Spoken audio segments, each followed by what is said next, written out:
guys, it's Ethan from Howling RC, and this is not my original workbench. I'm away from home, so unfortunately I've had to make this makeshift workbench.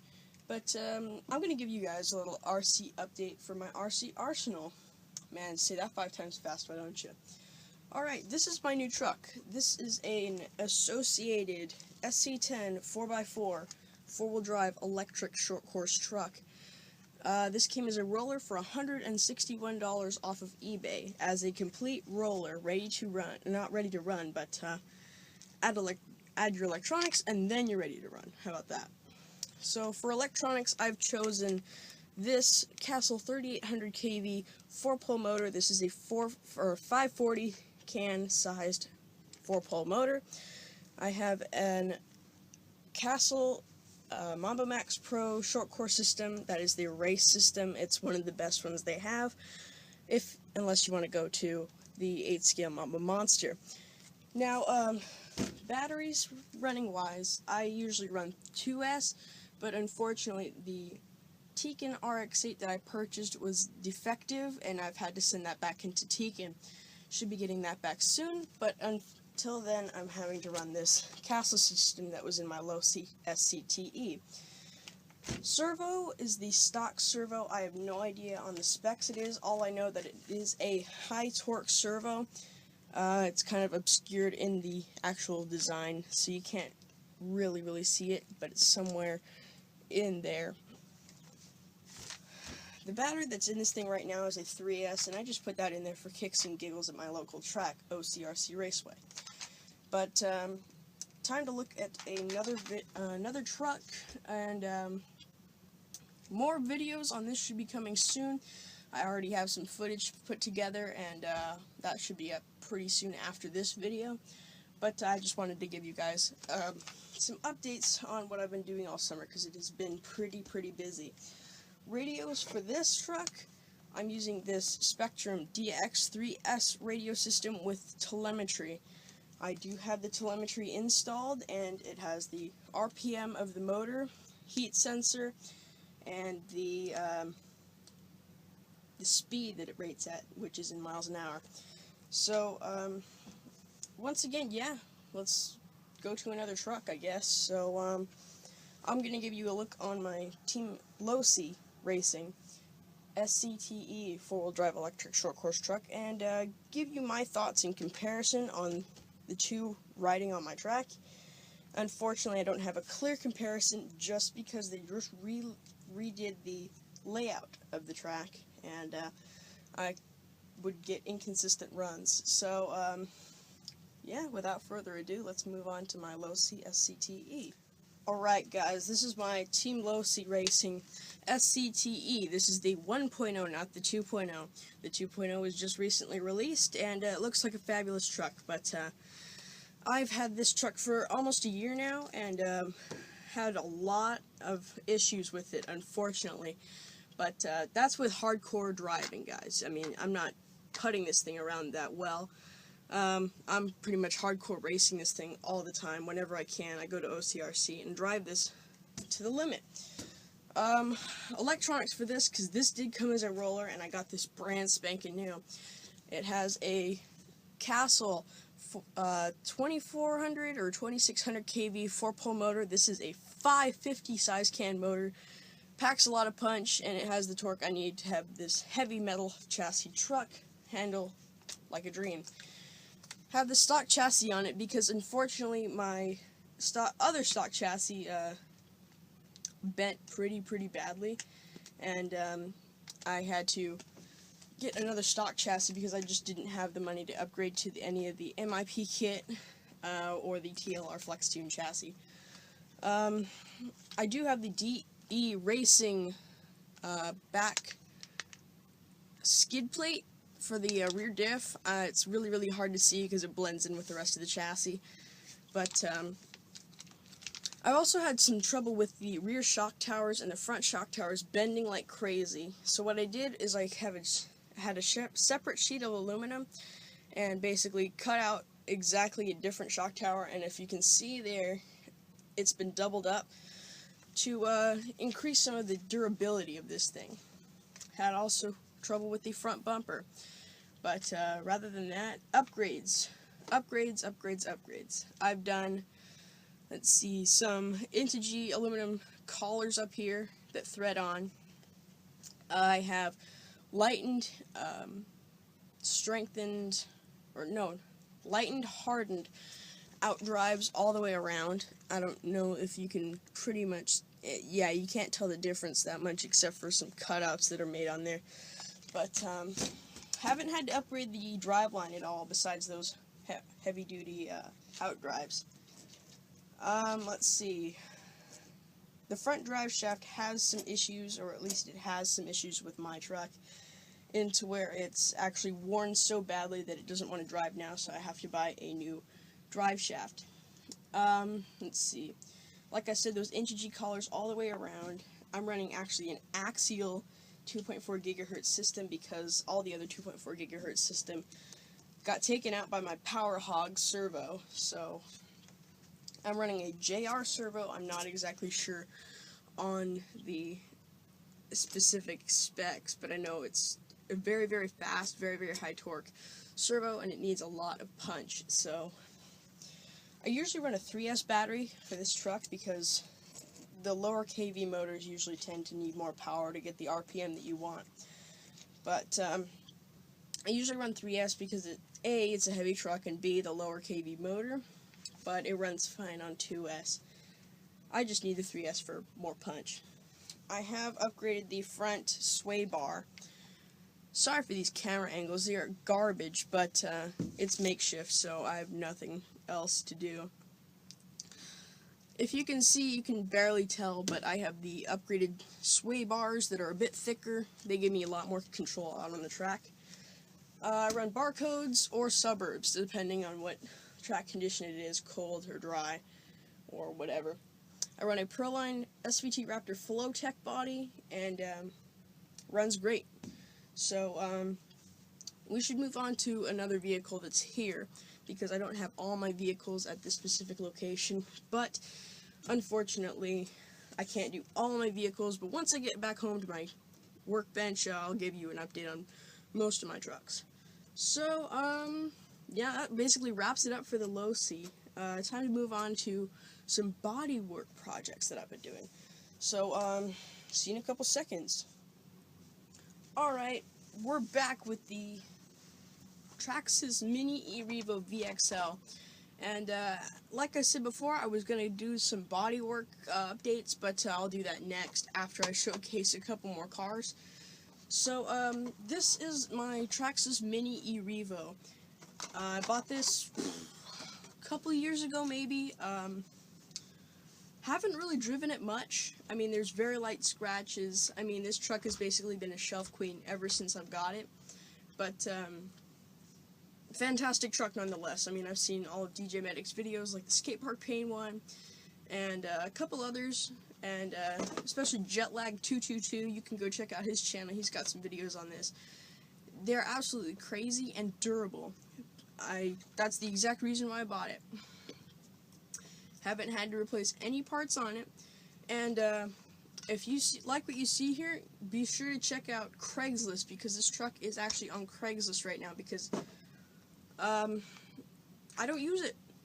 I mean, it's a great truck and all. It's pretty much perfect almost, besides the fact that the batteries you need to buy, like airplane lipos, because the battery doors on these things are so incredibly tiny. You can't fit any type of 6-cell in that. But I apologize for the camera angles, because this light up here, it's pretty terrible, but like I said, makeshift. So I have had one breakage on this. It's the actual micro servo, and let me give you a little close-up here. That little micro servo there, I've stripped out the internal gears, but luckily Traxxas actually makes a repair kit for the internal gears. I had no idea, but apparently Traxxas sells all of their parts. So, yeah, perfect truck. Very lightly used, very, very light used tires. They're basically brand new. So, go ahead and see if you can find this on Craigslist. This is going to be showcased for $220. buy it now. You can come pick it up. Everything's stock. It comes with the manual. It comes actually with a few extras. It comes with all the tools. It comes with the extra battery connector if you wanted to run 2 batteries at the same time. It comes with the stock tire tool, or the wrench. Comes with the 2.4 gigahertz radio and the fabulous Philenion 360. No, it can't be 360 size. I'm not sure on the size of it. Maybe 340. I don't know. But fabulous motor. If you put a 3S in this thing, it'll absolutely fly. But yeah, that pretty much does it for the Mini E Evo VXL. So I think we should move on to some other things too. Right on, guys. We're back, and this is my equivalent to the 10th scale buggy. This is my original RC10 Gold Pan. Pretty much all the parts on this are original, besides the electronics, obviously. Running a Traxxas VXL system on 2S with the 3500 kV brushless motor, I think. Well, I know it's brushless. I'm not sure about the kV though. Running a BK bar in the pink compound by Losi, and on the back too. Oh, I'm sorry. The fronts are taper pin in the pink compound. The rears are the BK bars in the green compound. So far, this has been my track 2-wheel drive buggy. I haven't been running it recently because I actually broke one of the front A-arms. But running a high torque servo by Hi-Tech and a Traxxas Philenion system with a Spectrum system that's out of it in my associated SC10. But yeah, I run this thing at the track pretty well, and it keeps up with all the B4.1s, B4.2s, even some of the B44s, .2. Yeah, I mean, it's okay. It's very heavy, though, due to this aluminum chassis. I know Associated is coming out with the new re-release of the RC10 Gold Pan. It supposedly has all the original parts from back in the day. But this was basically my second RC car, besides a little XTM accelerator. This is the fastest car I'd ever gotten, and it didn't last for long, though, because I got my Slash 4x4 VXL. But yeah, I got a whole entire wing kit from Proline. It came with a bunch of high-performance wings, high downforce wings, too. And basically it fit right on with a couple bolts, and works great. I mean, after all these years, you would have thought all the parts would be brittle. Only one was, and that was just because it was cracked, and that was the front control arm. Rather than that, seems great. This actually was the world's car. It came with the stealth transmission. Once again, great car. Need to buy some new tires for it if I want to run it at the track still, because these, ooh, they have very minimal tread on them. But that's great. Why don't we take a look at a couple more cars before we show my surprise, my Bodywork. Don't know what else to say. But, alright, well, let's get to a couple more cars and catch you later. Right, guys, we're back, and we're kind of switching gears here, quite literally, actually, because this is my Roadcar. Not many of you know that there is a company out there, I can't even pronounce the name, but it's some off-brand company that makes this car, which has dual horizontal plate carbon fiber chassis and aluminum chassis as well. Roadcar for under $100 as a roller. This is completely belt driven. It has 48 pitch gears out of box, and it doesn't come with any tires or anything or a body, but still $100 for something like this with aluminum shocks. It's pretty fantastic. It is a fast car once you put some brushless system in it. It's even fast if you put like a 10-turn brush motor in it if you want to. But unfortunately, I went wrong with tires. These are actually Traxxas 4Tech tires, which I was told were fantastic on-road tires, but I just slip slide wherever I go. Like I said, I usually use Spectrum systems for all my cars and just bind them up with different receivers. unfortunately, right now this thing doesn't have anything in it, no receiver. The only thing it has in it is a servo. But, yeah, fantastic road car. I have a Porsche Carrera GT, the newer one, body for this, and handles like a dream. It has, let's see, like most belt-driven cars, it has one tiny little belt in the back that goes to the rear ball-driven differential, and a very, very long one that goes up to the front, because this is an all-wheel drive road car like most, but I know there are two-wheel drive ones out there. But yeah, like I said, for $100, it's pretty unbeatable. I mean, there might be some of the Tamiya cars out there, but I'm not sure that all the Tamiya cars come with carbon fiber dual plate chassis and all this aluminum back here. If you're wondering where I got this car at, there's a hobby shop in Orange County that's called Ultimate Hobbies. You can go check out their website and all that, but I'm not sure their website's very good. But that's where I got this car from. It comes with metal CVAs all the way around, because I know I can't say CVD because then MIP will come and sue me. But this video is getting way too long. But nevertheless, I guess there's one more car out there. If there isn't, we'll move straight on to the bodywork. So see you guys a little later. Okay, this is my equivalent to the four-wheel drive 10 scale buggy. This is a Team Losi Racing XXX4 buggy. This is a graphite chassis belt-driven buggy. This thing has had a pretty bad crash, and it's not exactly mine yet, but it will be a little later, if you know what I mean. But it's running my specific track tire regulations with the barcodes in the rear, barcodes in the front. Let's see, it has a brush system in it now, but I'm going to be upgrading to the RS Gen 2, and need a little help on motor choice. So if you want to let me know on your motor choice, leave it down in the comments below, and I would appreciate your research and support. But the only thing wrong with this, it kind of hit a wall at just right enough speed where it cracked the front chassis, so it has this metal brace up front, and it doesn't have a front belt in it right now, but I have all the parts for it, so ready to get cracking on this, I guess. So graphite shock towers all the way around, graphite chassis. This has some Kevlar plating down here, but yeah, it's actually kind of mid-front motored. It's more towards the front shock tower than it is the rear shock tower, so I guess you could say it is front motored. But great balance on this, absolutely incredible. And you can mount saddle packs if you really wanted to. There's a spot right here and a very long spot right here. But great.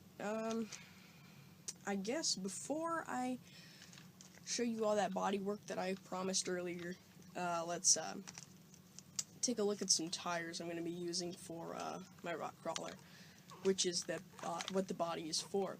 So I'll be back pretty soon with that tire. If you have any comments of the cars I've showcased here today and you want to learn a little more about them, please comment, like, subscribe, whatever you need to do, and basically keep posted for all that is going to have to come. Like I said, my name's Ethan from HRC. I'm here for all your needs, and all your racing needs, all rock crawling needs, whatever you really want. So I'll be back a little bit later, and we'll get some tires out here for you. So see you in a sec. Alright, we're back, and here's a little tire and rim combo. These tires are RC four-wheel drive dirt grabber tires, and they're mounted up to the axial Walker Evans glued 1.9 rims. Unfortunately, these Walker Evans are glued, they're not beadlocks, and I don't like that because the tire is now permanently on there. But these are my first set, were my first set of the RC four-wheel drive dirt grabbers. After trail testing and all that, I found out that they're absolutely great, and bought a couple more pairs because unfortunately the website lied in telling me that they were discontinued. But the new RC 4-wheel drive Galenda 2 kit comes with these tires, so they obviously can't be discontinued. Let's see. I love these tires, and they're going to be mounted up to the body that I'm going to be showing pretty soon on my Axial SCX10 that's been stretched. Absolutely love these tires. They have a great compound, very sticky after you wear them in a little bit. And they're a bit small. They're actually quite a bit smaller than the flat irons or the new ripsaw tires from Axial that now come on the new Axial kits. But yeah, they're great tires.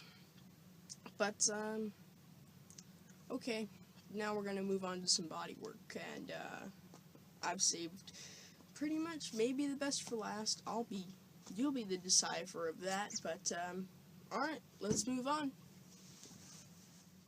Right, now this is the bodywork project I was talking about.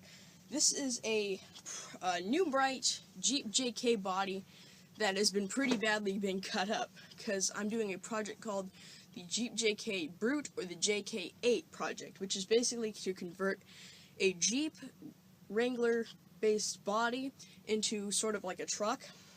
So I've taken the rear entire shell completely apart, cut up this, used Bondo a little bit, and glued that up pretty well, so all I have to do is sand that part. I'm using polystyrene to make the bed box back here, and I mean, you've seen this body in other videos, like my Corona Del Mar video with the SCX10 chassis, but in that video it was black and gray. This has been basically painted to be, when I first started the project, it was supposed to be like a Jeep Sahara project, where it had the nice tan Mojave paint job on it. And then I changed my mind and started going for the Jeep JK Brute, or the JK8 project. Seen so many other people do this project, so I figured I'd have a go at it. So we'll see how this thing turns out. So stay tuned, and I'll be posting some more videos about this body and other projects too. So I guess this wraps up this video, because I'm not too sure I want to showcase more cars right now, because this video is long enough as is. So stay tuned, and I'll give you some more updates later on in the week. So see you guys then. Thanks for watching.